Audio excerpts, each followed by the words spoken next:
There's three basic stances that players assume when you're considering their feet. One is an open stance where the lead foot is slightly open. Second would be more of a square stance where the toes are parallel. The third would be a closed stance where the front foot is closer to home than the back foot. Hitters using the open stance feel that they see the ball better. They must make sure their back foot is close enough to the plate to achieve plate coverage. The hitter will bring his front foot to a parallel stance upon front foot contact. Failure to do this will leave him susceptible to the outside pitch. With the closed stance, the hitter wants his front foot to contact the ground close enough to the plate so that he can reach the outside corner.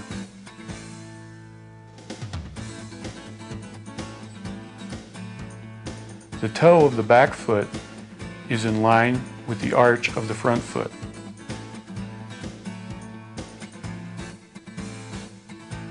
Hitters using this stance are striding or diving toward home plate.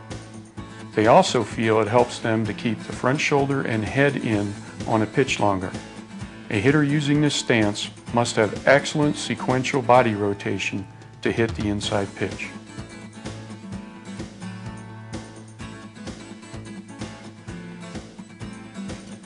The parallel stance is really the easier of the three. We recommend using the square stance because it provides less body movement for the hitter, and the hitter is striding directly to the pitcher.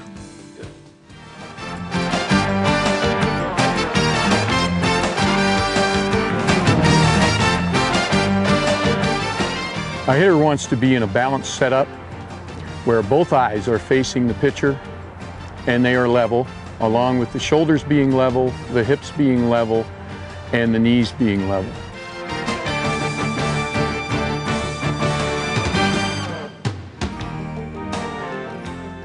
A hitter can hold his bat at a vertical position, which gives him greater bat speed.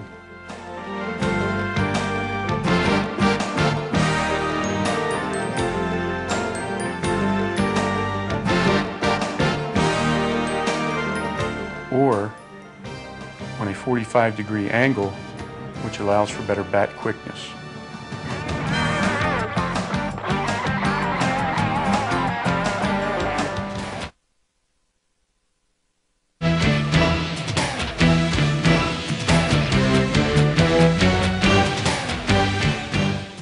Rhythm and timing are a very important aspect of hitting. Professional hitting coach Tom Robson best describes rhythm and timing.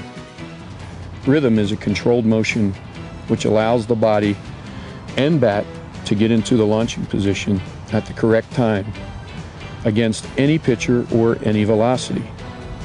A body in motion tends to stay in motion. A hitter must always get ready to hit early before the pitcher gets to his release point.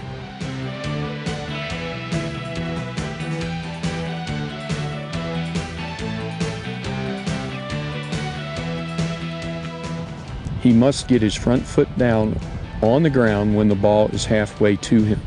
This is timing.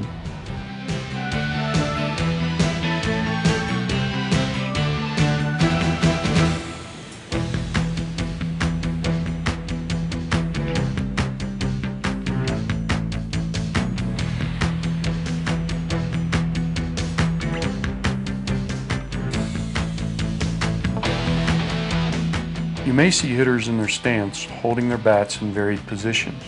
However, upon front foot contact, all hitters have their hands in the launch position over the back shoulder, with the bat on a 45-degree angle to a vertical position.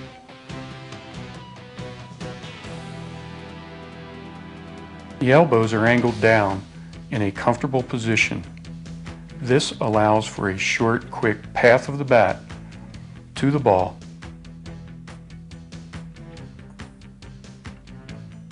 Elbows that are up or parallel to the ground because of an improper grip create a longer swing.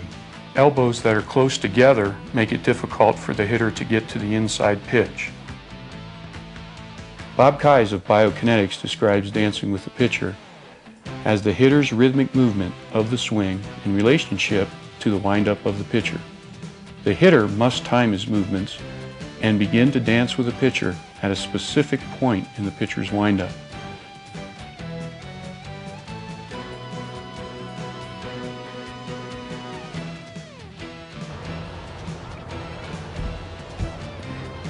This camera angle shows you a hitter-pitcher interface.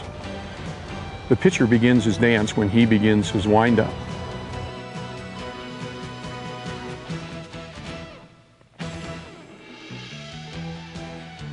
The hitter begins his dance as the pitcher begins to separate his hands. That is Chad's rhythm and timing.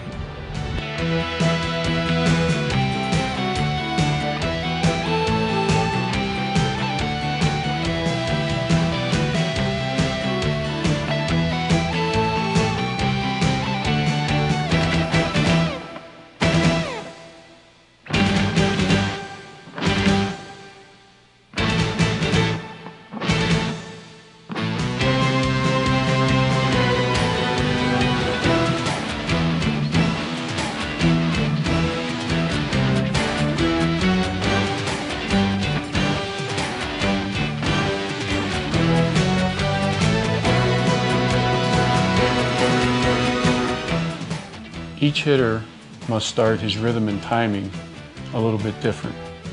This next segment will show you the differences.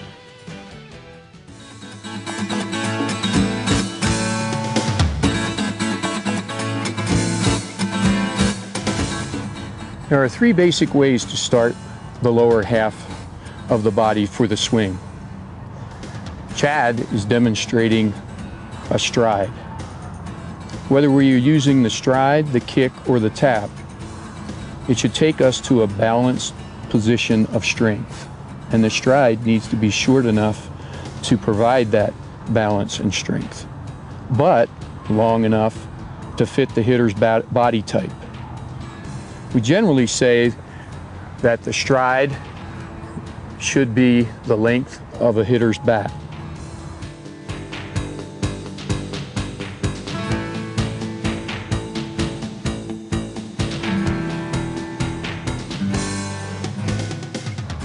If the stride is too long, then the hitter's head dips and provides a real problem with rotation for the hitter.